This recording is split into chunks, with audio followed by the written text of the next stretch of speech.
हिजोदेखि तपाईहरुले क्लास गरिराख्नु भएको छ हैन। अब हिजोको क्लासलाई अलिकति रिभ्यू गर्ने म ट्राई गर्छु ल। थोरै चाहिँ इम्पोर्टेन्ट कुराहरुलाई अलिकति रिभ्यू गर्छु पहिला, अनि त्यसपछि नयाँ च्याप्टरमा नयाँ टपिक्समा हामी जाउँ है ल। अब तपाईहरुलाई हिजो मैले विशेष गरी एकदमै फोकस गरेको कुराहरु थियो नि। त्यो फोकस गरेको कुरामा चाहिँ के भनेको थिएँ भने, हामी वैदेशिक रोजगारमा जाँदाखेरि वैदेशिक रोजगारीमा जाँदा इलिगल तवरबाट जानु हुँदैन भन्ने कुरालाई मैले बढी फोकस गरेँ हैन। अब इलिगल तवरबाट नजानको लागि के गर्नुपर्छ त, हामी लिगल च्यानलबाट जानको लागि के गर्नुपर्छ? भिजिट भिजामा जानु हुँदैन हैन, वर्किङ भिजामा जानुपर्छ। वर्किङ भिजामा जाँदाखेरि पनि नेपाल सरकारबाट श्रम स्वीकृति लिएर मात्रै जानुपर्छ भन्ने कुरामा अलि बढी फोकस गरेको थियो हैन त। अब श्रम स्वीकृति कति किसिमको हुने रहेछ भन्ने मैले तपाईहरुलाई एक्सप्लेन गरेँ त हिजो। श्रम स्वीकृति कति किसिमको हुन्छ? दुई किसिमको हो है। एउटा व्यक्तिगत, अर्को संस्थागत हैन। आफ्नो पहलमा आफ्नो रिस्कमा वैदेशिक रोजगारीमा जाइन्छ। आफ्नो घर परिवारको मान्छेले भिजा पठाएर वैदेशिक रोजगारीमा जाइन्छ भने त्यसलाई के भनिन्छ त? त्यस्तो श्रम स्वीकृतिलाई व्यक्तिगत श्रम स्वीकृति भनेर भनिन्छ हैन। अनि मेन पावरले चाहिँ तपाईलाई काम खोजिदिन्छ विदेशमा, यो काम यति तलब यस्तो सेवा सुविधा भनेर पठाउँछ तपाईलाई हैन। मेन पावरले आफ्नो नाममा श्रम स्वीकृति निकालेर पठाउँछ भने त्यसलाई चाहिँ कस्तो खालको श्रम स्वीकृति भनिने रहेछ त? संस्थागत। त्यो व्यक्तिगत श्रम स्वीकृति लिएर वैदेशिक रोजगारीमा गइयो भने भोलि कुनै पनि घटना घट्यो, भनेको काम पाइएन, भनेको तलब पाइएन, भनेको शर्त भन्दा फरक किसिमको काम लगायो, बिचैमा कम्पनी टुट्यो, अलपत्र पर्यो भने त्यसको जिम्मा कसको हुने रहेछ त? आफैको हुन्छ हैन, आफ्नै रिस्कमा जान्छ। तर मेन पावरले पठाएको केसमा भनेको काम पाइएन, भनेको तलब पाइएन, एउटा काम भनेर अर्कै काम लगायो, तलब भनेको जति दिएन, सुविधा भनेको जस्तो पाइएन भने त्यो कुराको जिम्मेवारी कसले लिनुपर्ने रहेछ त? मेन पावरले लिनुपर्ने रहेछ हैन। मैले हिजो नै तपाईहरुलाई एउटा कुरा के भनेको छु भने, वैदेशिक रोजगारीमा जाँदाखेरि श्रम स्वीकृति चेक गर्नुपर्छ पहिला भन्ने कुरा मैले भने हैन। तर कहिलेकाहीँ चाहिँ श्रम स्वीकृति चेक गर्दाखेरि पनि तपाईले मेन पावरलाई चाहिँ डकुमेन्ट लगेर बुझाउनु भएको छ, पासपोर्ट लगेर बुझाउनु भएको छ। तर श्रम स्वीकृति चाहिँ तपाईको व्यक्तिगत भएको रहेछ भने त भोलि तपाईको रिस्क त तपाईको हुने भयो नि त कानुनी प्रक्रियामा जाँदाखेरि हैन। त्यसकारणले मेरो श्रम स्वीकृति व्यक्तिगत भएको छ कि संस्थागत भएको छ भनेर हामीले सुरुमा चेक गर्नुपर्छ, हेर्न जान्नुपर्छ भनेर त्यो हेर्ने तरिका पनि मैले सिकाएँ हैन तपाईहरुलाई। अब फर्स्ट टाइम आउनु भयो। अब त्यो कुरामा चाहिँ तपाईको के छ भने, व्यक्तिगत श्रम स्वीकृति या संस्थागत श्रम स्वीकृति कसरी मेरो भएको छ, कुन भएको छ भन्ने कुरा म हेर्ने तरिका फेरि एकचोटि तपाईहरुलाई रिभ्यू गर्छु, फेरि सिकाउँछु हैन। श्रम स्वीकृति अर्थात् छोटकरीमा भन्नुपर्दाखेरि श्रम स्वीकृति कसरी चेक गर्ने भन्ने कुरा सिकाउँछु म। त्यो श्रम स्वीकृति चेक गर्दाखेरि के कुरा थाहा हुन्छ त भन्दाखेरि, म मेन पावरबाट जाँदैछु कि व्यक्तिगत तवरबाट जाँदैछु हैन, नम्बर 1। नम्बर 2, मेरो कुन देश हो, म कुन देश जाँदैछु हैन। नम्बर 3, मेरो कुन कम्पनीमा काम गर्नको लागि जाँदैछु, मेरो तलब कति छ लगायतको कुराहरू हेर्ने सामान्य तरिका म तपाईहरुलाई सिकाउँछु हैन। मैले हिजो नै भनिसकेको छु, श्रम स्वीकृति चेक गर्ने दुईवटा तरिका छ। त्यो मध्ये एउटा तरिका तपाईको श्रम स्वीकृति भइसक्यो भनेर तपाईको एजेन्ट, मेन पावर या कसैले भन्यो भने मेरो श्रम स्वीकृति भइसकेको छ कि छैन भनेर थाहा पाउने सरल तरिका छ। त्यो तरिका म सिकाउँछु हैन। पहिला चाहिँ वैदेशिक रोजगार विभागको साइटमा राखेको त्यो साइड अलिकति चेन्ज भएको छ, त्यो हेर्ने तरिका म त्यो तरिका तपाईहरुलाई लेटेस्ट तरिका सिकाउँछु है त ल।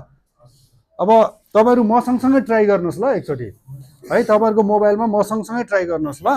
म तपाईहरुलाई सिकाउँदै जान्छु। तपाईहरुको मोबाइलमा गुगल त चल्छ नि हैन? गुगलमा जानुहोस् है। गुगलमा गइसकेपछि मैले हिजै भनेको छु तपाईहरुलाई के टाइप गर्ने त?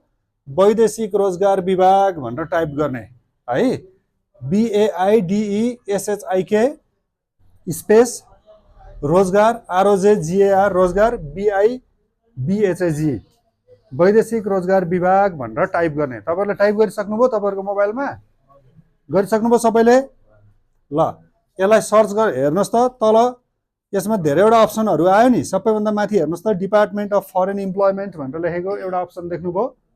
देख्नुभयो है? त्यहाँ क्लिक गर्नुस् ल। त्यहाँ क्लिक भयो? एउटा पेज खुल्यो होइन त, पेज खुल्यो नि एउटा। अब यो पेजलाई अलिकति माथि सार्नुहोस् है, थोरै माथि सारिसकेपछि यहाँ स्टिकरको खोजी भनेर लेखेको छ, हेर्नुहोस् त, स्टिकरको खोजी भनेर लेखेको देख्नुभयो, त्यहाँ क्लिक गर्नुहोस्।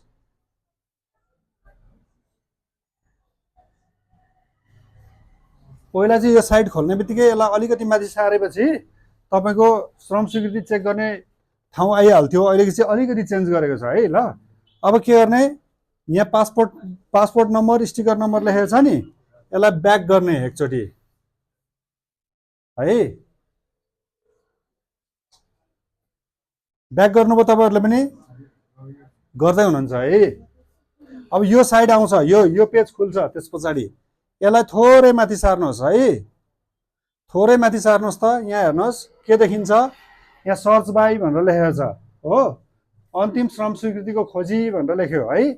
यताको साइडमा के लेख्यो त, पूर्व श्रम स्वीकृतिको खोजी भनेर लेखेको छ होइन। अब हामीले चेक गर्ने के हो, अन्तिम श्रम स्वीकृति हो हामीले चेक गर्ने। मैले हिजै भनेको छु, पूर्व श्रम स्वीकृति भनेको कसको लागि हो, मेन पावर कम्पनीको लागि हो होइन। पूर्व श्रम स्वीकृति भनेको के हो त, कुनै पनि मेन पावरलाई विदेशमा भएको कम्पनीले डिमान्ड पठाउँछ होइन, म तपाईँलाई, मलाई चाहिँ यति यति सङ्ख्यामा कामदार चाहिएको छ, तलब यस्तो यस्तो छ होइन, कामको क्याटेगोरी यस्तो यस्तो छ भनेर जुन पठाउँछ, डिमान्ड पठाउँछ, त्यो पठाएको डिमान्डलाई नेपाल सरकारको वैदेशिक रोजगार विभागमा लिएर मेन पावरले गइसकेपछि त्यो फाइल हेरेर मान्छे पठाउन मिल्छ कि मिल्दैन भनेर श्रम स्वीकृति वैदेशिक रोजगार विभागले मेन पावरलाई दिन्छ भने त्यसलाई के भनिन्छ, पूर्व स्वीकृति भनिन्छ।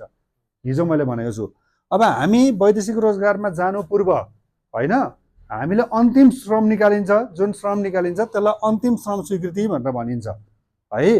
अब तपाईँको श्रम स्वीकृति चेक गर्नको लागि के गर्ने त, यहाँ पासपोर्ट नम्बर भनेको ठाउँमा पासपोर्ट नम्बर हान्ने। कसैको एकजनाको पासपोर्ट नम्बर थाहा छ हामी मध्ये, मोबाइलमा सेभ छ कसैको पासपोर्ट नम्बर भन्नुहोस् त, 087 088 50।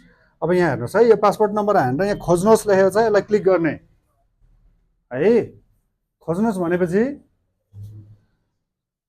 एकछिन पर्खिनुहोस् होइन। अब यहाँ हेर्नुहोस् त, तपाईँ पहिला विदेश जानु भएको रहेछ होइन त। अब यहाँ हेर्नुहोस्, मैले महत्त्वपूर्ण कुरा हिजो के भनेको छु भने, तपाईँ व्यक्तिगत तौरबाट जाँदै हुनुहुन्छ कि मेन पावरको तौरबाट जाँदै हुनुहुन्छ, मेन पावरको मार्फतबाट जाँदै हुनुहुन्छ भन्ने कुरा हामीले ध्यान दिनुपर्छ भनेर भनेको छु होइन। त्यो कुरा थाहा पाउनलाई यहाँ श्रम निस्किसकेको मान्छे, उहाँ चाहिँ यो पुरानो श्रम स्वीकृति है उहाँको, अहिलेको होइन।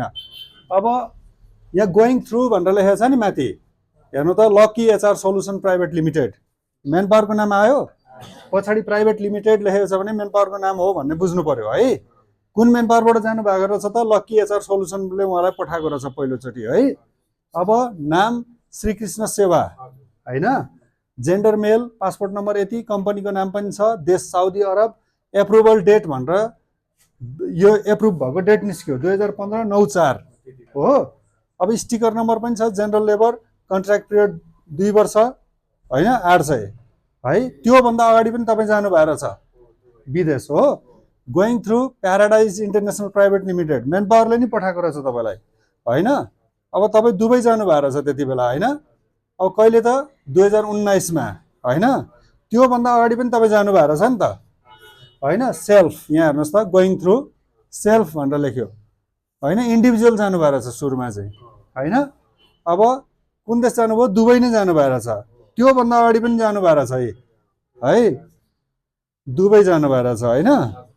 अब यसरी हामीले चेक गर्दाखेरि यो इन्फर्मेसन आयो तपाईँको भने, जतिचोटि श्रम निकालेको छ त्यतिचोटि यो सबै इन्फर्मेसन यसमा आउँछ, बसिरहन्छ, सेभ हुन्छ है।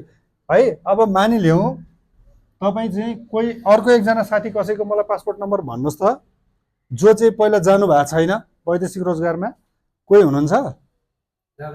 अहिलेसम्म नजानु भएको तर प्रोसेस गर्दै गर्नुभएको कोही तपाईँ हुनुहुन्छ? पासपोर्ट नम्बर भनिदिनुहोस् त प्लिज।